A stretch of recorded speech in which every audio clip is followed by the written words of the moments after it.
je vais faire un start UML ici. Là, la chose qu'il faut comprendre pour répondre à cette question, c'est comment les choses fonctionnent d'abord. Alors, je vais faire un petit schéma ici. Comment les choses fonctionnent dans, quand vous développez un logiciel avec les technologies Java, par exemple. Ici, là, j'ai une machine, et sur cette machine, j'ai un serveur. Sur ce serveur, qu'est-ce qu'il y a? Nous, avec quoi on travaille? On travaille avec Tomcat. Oui? Ah! Ah!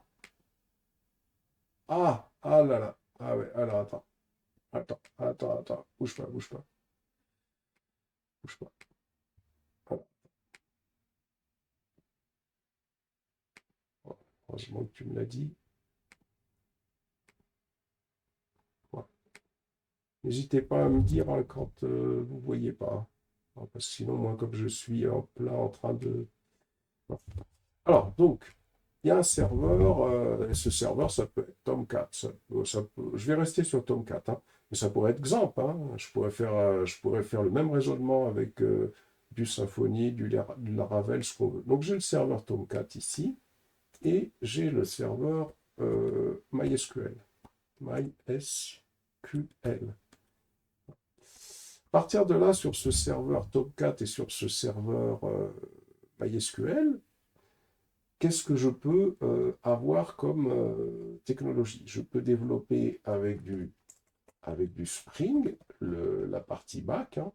Ça veut dire que quand je développe avec du Spring, ça veut dire que pour la partie back, je parle. Hein, il va y avoir ce qu'on appelle les contrôleurs, il va y avoir les repositories, il va y avoir les services, il va y avoir les entités.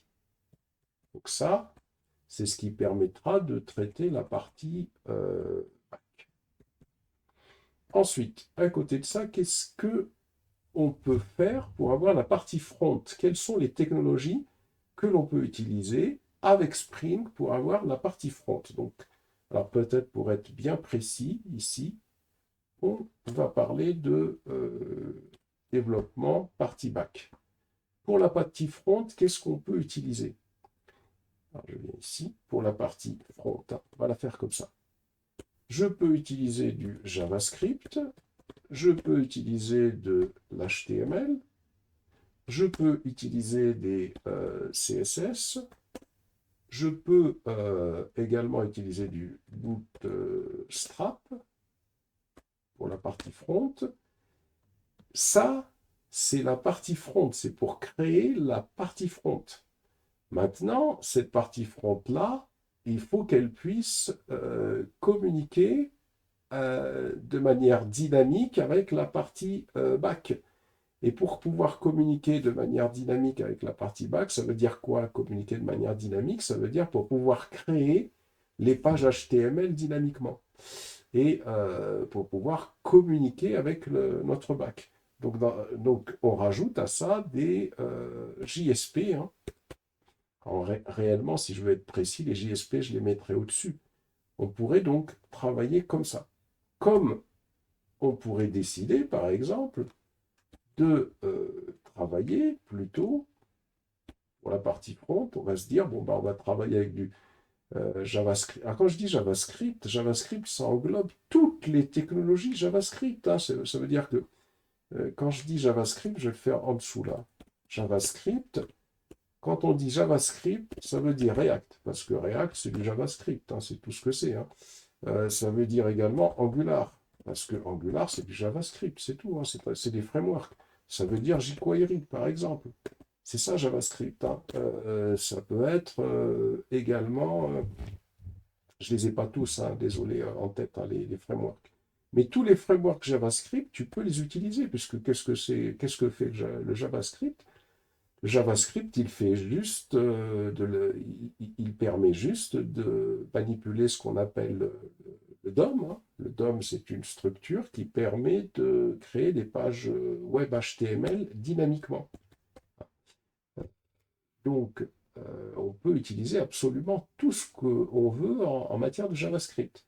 Ensuite, on peut également utiliser, donc j'avais dit pour le front, je remonte au-dessus là, on peut utiliser également du time leaf. Voilà. Time, ici, H-M-E-L-E-F, time leaf. Voilà. On peut utiliser également du time leaf. Alors, ça suppose donc que on a créé nos pages, et puis quand on va faire un HTTP quelque chose pour pouvoir lancer notre application, on va avoir le front qui va se mettre en place, on va avoir les pages HTML qui vont être créées dynamiquement avec TimeLeaf ou avec des JSP, et on va pouvoir travailler avec le back. Ça, c'est une façon de travailler. Voilà, donc là, alors, attends, je vais juste couper l'enregistrement. On y va. Alors, donc ça, c'est les façons de travailler. Effectivement, donc, si je veux utiliser des technologies liées à Java qui vont me générer des pages, je peux effectivement utiliser les JSP, je peux utiliser le TimeLeaf, je pourrais utiliser JSF également, il y a la technologie JSF, et puis je peux également, si je le souhaite, ne pas du tout utiliser de JSP, ne pas du tout utiliser de TimeLeaf. Mais alors, dans ce cas-là, il va falloir travailler d'une manière où je vais utiliser la technologie Ajax. Ça veut dire que pour faire du front, par exemple, je pourrais travailler d'une autre manière. Je pourrais donc faire, par exemple, une des technologies JavaScript, hein, n'importe laquelle, hein, React, Angular, etc. J'écris que JavaScript. HTML, par exemple, du CSS, et puis utiliser la technologie Ajax. C'est-à-dire que, je vais expliquer ici concrètement ce que ça signifie. Ça veut dire que là, je vais faire un développement qui fait que pour pouvoir travailler avec le back, je vais utiliser la technologie Ajax qui va faire des requêtes asynchrones vers le back sans utiliser ni de JSP ni de TimeLeaf. Hein, je pourrais faire cela. Alors, comment ça fonctionne concrètement? Alors, voyons comment ça fonctionne concrètement. Concrètement, c'est une autre façon encore de développer. Ça va fonctionner comme ça. Ici, là, par exemple, hop, quand j'utilise, par exemple, ce cas de figure-là, avec le front où je travaille qu'en JavaScript, HTML, CSS et Ajax, hein, pour celui-là. Tiens, je vais le mettre ici. Je vais l'écrire ici. Hein. Front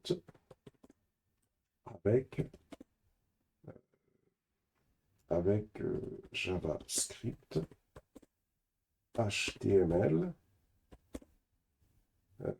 CSS et Ajax. Alors, quand je dis JavaScript, je répète, hein, ça peut être n'importe quel framework. Là, je vais faire framework JavaScript. Allez, hop, comme ça, c'est plus clair.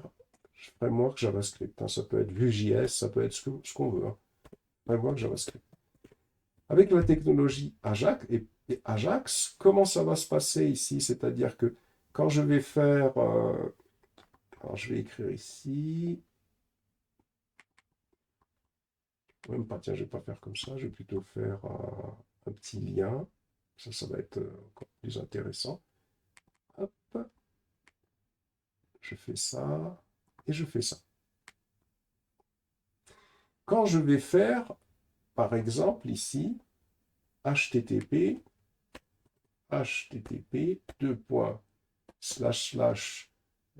localhost, pardon. Oui, bah, je vais rester sur localhost, hein. Comme ça, comme ce sera plus clair. Localhost 2.80 quelque chose. Hein. Qu'est-ce qui va se passer quand je travaille de cette façon-là et que j'utilise la technologie Ajax? On va avoir une requête Ajax, hein, donc qui va être envoyé à notre serveur, à notre bac. Donc ça veut dire qu'ici, on va travailler avec des microservices ou la technologie REST, par exemple. Et en retour, ici, on va avoir, par exemple, je ne sais pas, je demande la liste des catégories, par exemple. Eh bien, je vais avoir euh, des données au format JSON qui vont communiquer dans les deux sens. C'est du JSON. C'est-à-dire que quand j'utilise Ajax, c'est du JSON. Je vais l'écrire ici. Hein. Hop, c'est du JSON qui est envoyé de chaque côté. Par exemple, je demande la liste des animaux qui existent dans la base de données via une requête Ajax. Euh, J'envoie cette requête vers le microservice ou le RESTful Web Service que j'ai mis en place ici avec Spring. Spring reçoit la requête, hop, il va interroger la base de données et hop, les données sont renvoyées au format JSON, récupérées par JavaScript qui va construire la page. C'est-à-dire que ici, c'est comme ça que ça se passe. Hein. C'est-à-dire que les requêtes hein, permettent hein, d'obtenir et d'envoyer vers la base de données, vers le RESTful Web Service, ou le Web Service, on va dire le Web Service, hein, le Web Service, des données au format JSON, données au format JSON et JavaScript, ou le framework JavaScript, hein, comme on veut, hein, va construire, va traiter les données et construire, va traiter les données JSON et construire la page web. Donc ça c'est une façon de travailler où, comment ça se passe, on va avoir des données au format JSON qui vont transiter entre la machine cliente et le serveur, et les données, les pages de données pourront être construites à ce niveau-là, via JavaScript. Donc là, voilà, on serait dans un cas de figure dans lequel on pourrait travailler de cette manière-là, hein, ne pas avoir du tout de TimeLeaf, ne pas avoir de JSP, travailler qu'avec de l'Ajax, du JavaScript, de l'HTML, des CSS et de l'Ajax. Donc il suffit de voir hein, sur Internet comment on utilise Ajax, c'est pas très compliqué. Ça permet de faire ce qu'on appelle des requêtes asynchrones. Une autre façon de travailler, par exemple, un autre cas de figure, c'est avec du TimeLeaf. Donc dans ce cas-là, c'est plus du JSON. C'est plus du JSON quand on travaille avec le HTTP. C'est plus du JSON, c'est des requêtes POST ou des requêtes GET qui sont envoyées. Alors on peut bien sûr hein, travailler également avec du JSON, mais généralement, hein, quand on travaille ici, par exemple, avec le front, quand il va être construit avec de l'HTML, CSS, alors on va dire un front construit avec de HTML, CSS, et puis framework JavaScript ou TimeLeaf, pour donner des différences, virgule, JSP par exemple. Hein. Donc quand c'est comme ça, là c'est des requêtes HTTP avec les méthodes POST et les méthodes GET hein, que vous connaissez. C'est-à-dire là c'est des requêtes HTTP avec les méthodes GET et POST. Et là, on va avoir les pages web de réponse qui vont être construites ici sur le serveur. Parce que la technologie TimeLeaf et JSP construit les pages qu'elle vous renvoie sur le serveur. Tandis qu'ici, avec Ajax, les données sont reçues en JSON et les pages sont construites ici sur le client. C'est ça, là. Déjà, voilà, on a deux façons de travailler. Une autre façon encore, on pourrait par exemple avoir ici,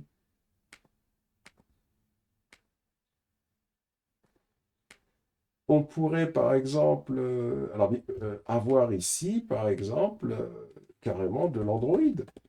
Donc si j'ai de l'Android, c'est une technologie qui n'a rien à voir avec Spring ou autre chose encore, Android ou comment il s'appelle encore, la technologie pour iPhone, là, je m'en souviens plus. Je sais plus, bon, c'est pas grave, je reste comme ça, désolé. Android, par exemple, donc Android, c'est ni du JavaScript, c'est ni du Timeleaf, c'est ni de la JSP, ni ce qu'on veut. Et via une technologie, on va dire un peu comme Ajax, hein, puisque l'idée c'est que ça va être exactement le même principe, hein, on va, ah bien sûr c'est pas Ajax ici, hein, ici, qu'est-ce qu'on va faire, hein? Android, hop, il va pouvoir afficher toutes les mêmes pages que toi tu vas réaliser avec Timeleaf, JSP ou ce que tu veux. Et Android, ici, lui, va communiquer. Toujours, ça va être du JSON. Donc, il n'y a aucun problème. C'est le même principe qu'à côté ici. Voilà. C'est toujours du JSON. Les pages web vont être construites ici, comme avec le JavaScript ici. Et ici, par contre, bon, ça va être bien sûr des librairies. Hein, librairies qui permettent cette communication-là. Hein. Ça peut être des librairies comme OK, HTTP par exemple. Donc voilà, si tu veux, pour les façons dont on peut travailler. Mais le plus simple, à mon sens, restant bien évidemment le Timeleaf, je pense que c'est le plus simple hein, de, de tout ce que je connais personnellement, c'est quand même ce qu'il y a de plus simple. JSP aussi, c'est simple. Hein, donc si on veut faire du JSP, on peut faire des JSP. Voilà pour répondre clairement à ta question. Alors attends, j'éteins juste un peu l'enregistrement pour écouter ta question. Hop là. Alors, maintenant, comment ça se passe pour le choix? Alors d'abord, ce qu'il faut savoir, c'est que ici, je fais un petit carré. Ajax, ça sert à quoi Ajax? C'est sa première des questions déjà.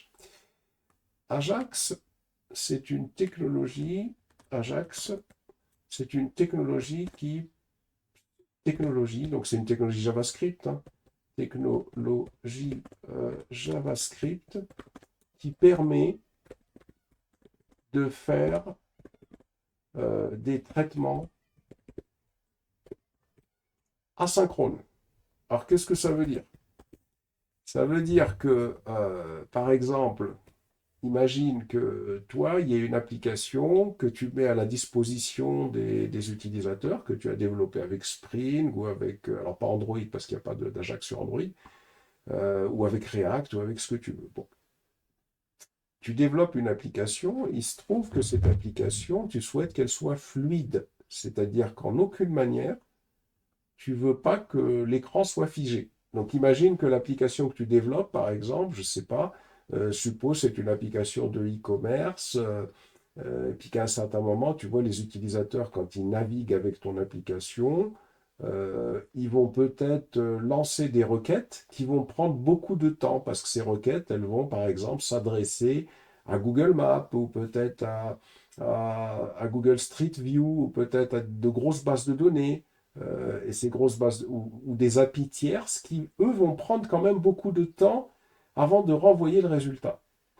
Alors, le problème qui se pose quand tu développes des applications qui vont interroger des API tierces, comme les API de Google ou les API Amazon ou d'autres, hein, des API qui prennent un peu de temps, pas beaucoup de temps, mais un peu de temps pour peut-être une minute ou peut-être 30 secondes ou peut-être 15 secondes pour que tu obtiennes un résultat.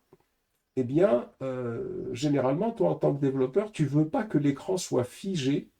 Tu ne veux pas que l'écran soit figé pendant que ton application est en attente d'un résultat. Parce qu'imagine que l'écran soit figé, hein, tu as l'utilisateur qui utilise ton application, il appuie sur un petit bouton, le temps que ça aille interroger l'API distante, etc., il ne peut plus rien faire, parce qu'il faut que les résultats reviennent pour que l'application continue.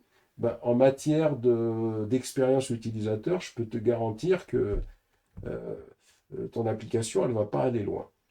Et donc, Ajax, c'est ça l'intérêt d'une technologie comme Ajax, c'est que justement, ça règle ce problème. C'est-à-dire que Ajax, dans le cas, par exemple, de traitements qui vont durer un petit moment, eh bien, l'utilisateur, quand il va cliquer sur un bouton ou qui est associé à un traitement long, par exemple l'interrogation d'une API distante de Google ou de Amazon, eh bien, grâce à la technologie Ajax, tu vas pouvoir continuer à travailler parce que cette technologie, elle fait en sorte de déclencher des traitements asynchrones. Qu'est-ce que ça signifie? Ça signifie que tu appuies sur le bouton, tu as mis en place un traitement pour gérer le traitement long, donc avec Ajax. Et Ajax, lui, si tu veux, il lance la requête, il te permet de continuer à travailler, mais il est en attente, lui, en arrière-plan des résultats. Donc l'utilisateur continue à travailler et quand les résultats arrivent, hop, Ajax les affiche.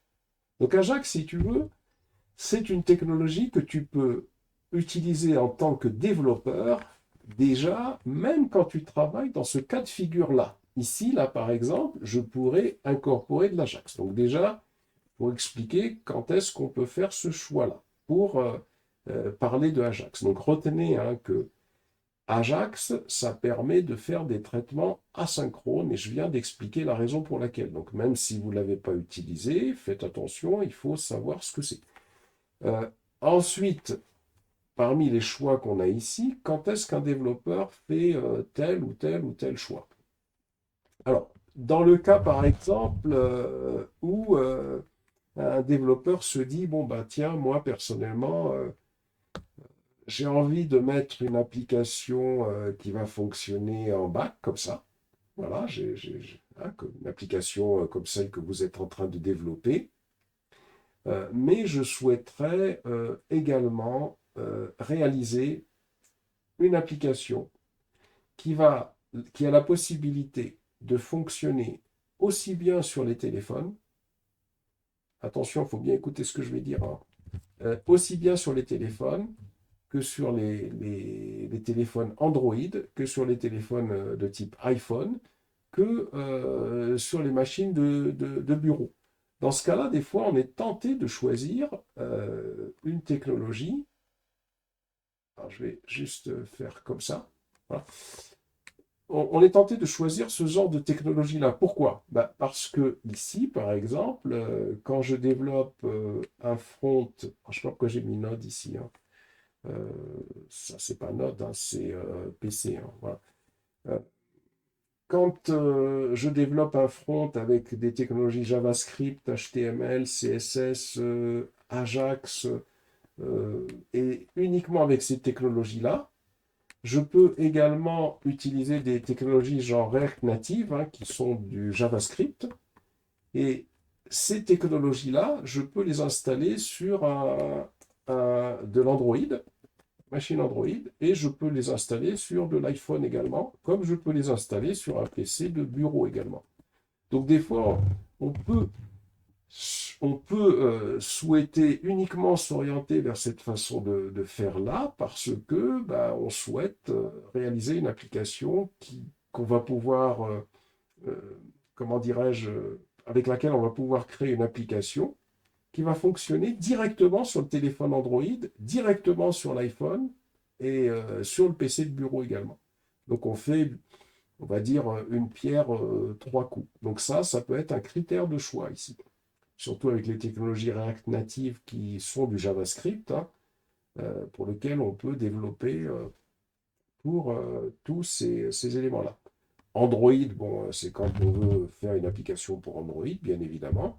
Et puis là, bon, quand on souhaite, on n'a pas l'idée du tout de créer des applications qu'on va stocker directement sur les téléphones Android ou iPhone, on préfère s'orienter vers ce type de technologie-là et créer des applications qui seront responsive design, qui pourront de toute façon être visualisées sur un téléphone Android, iPhone, etc. Et voilà pour répondre à ta question.